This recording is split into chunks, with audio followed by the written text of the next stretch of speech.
From about 1900 to the present day, New York was run by the Mafia, and this is how they did it.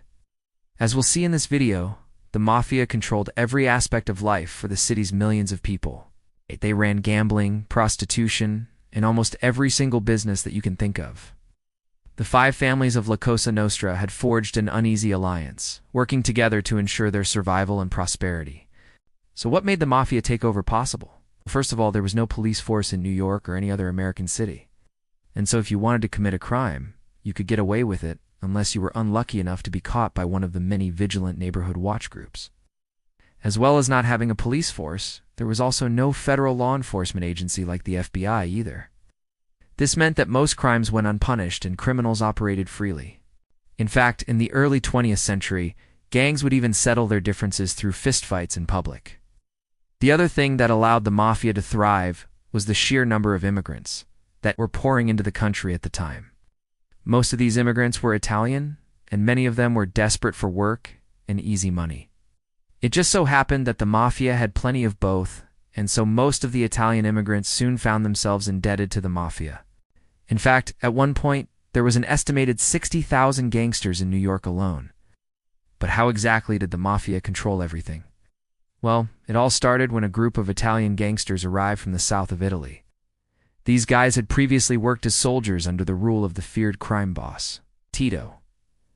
But when Tito was killed by rival mobsters, these men were forced to flee to the United States to escape the wrath of his successors. And so that SYULL often hear the term Cosa Nostra used to refer to the Mafia. Cosa Nostra means our thing, or our business in Italian.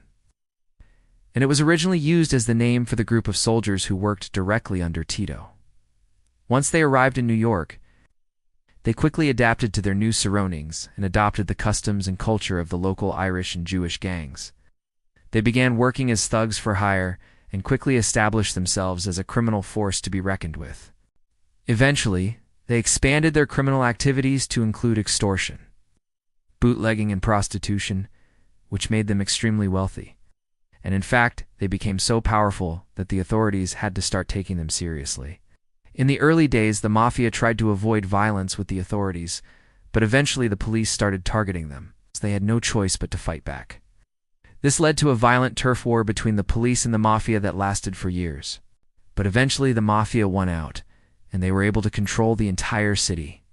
Now, although the Mafia were able to control the police force and other aspects of the city, there was one thing that they couldn't control, and that was the media. And this nearly caused the downfall of the entire organization. See, the Mafia had managed to bribe pretty much every newspaper editor in the city.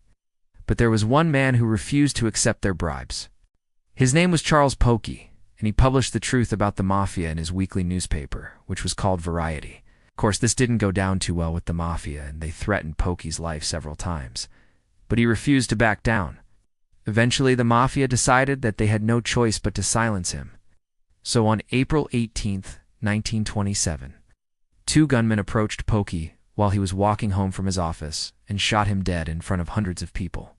This event shocked the city, and it led to a major crackdown on the Mafia. However, Mafia were still a powerful force in the city, and it would be decades before they were finally brought down. That being said, after this event, the Mafia decided to focus more on working behind the scenes rather than being out in the open.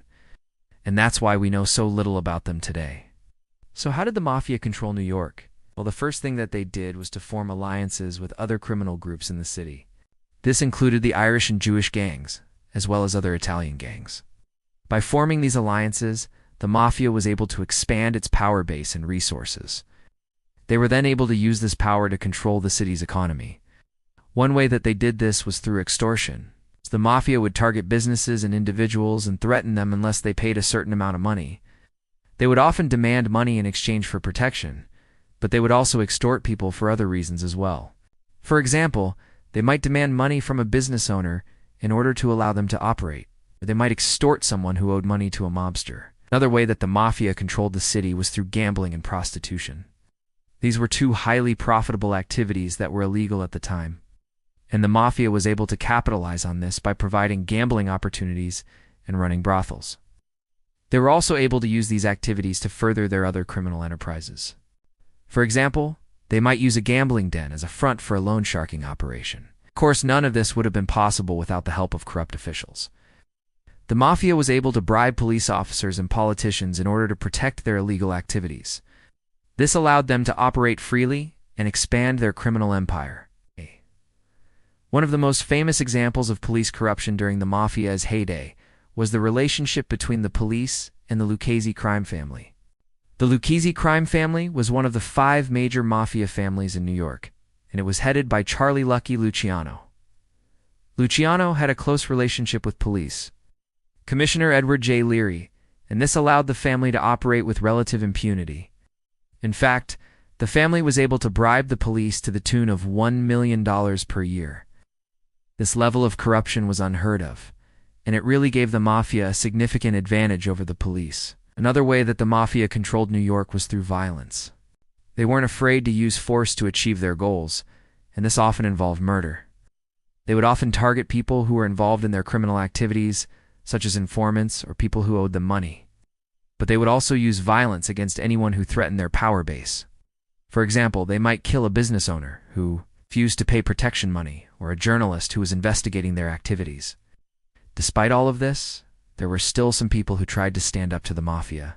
These were often ordinary citizens who had had enough of the Mafia's reign of terror. They might have been motivated by a desire for justice or simply a hatred of the Mafia. Whatever their motivations, these people were often targeted by the Mafia, and their lives were often in danger. In the end, the Mafia's reign of terror came to an end. When the authorities finally cracked down on them, this was a long and difficult process, but eventually the Mafia was broken, and New York was finally free of their clutches. Now, even though the Mafia no longer controls New York, their influence is still felt today. Many people still live in fear of the Mafia and their activities, and there are still many secrets that the Mafia is hiding. If you want to learn more about the Mafia, then make sure to stay tuned. We've got plenty more videos where we explore the dark underbelly of society. Now, before we finish, I want to say thank you for watching this video. If you enjoyed it, please leave a like and subscribe to stay up to date on our latest content. And if you're feeling extra generous, you can also check us out on other platforms where we share exclusive content that you won't find anywhere else. Again, thanks for watching, and we'll see you next time.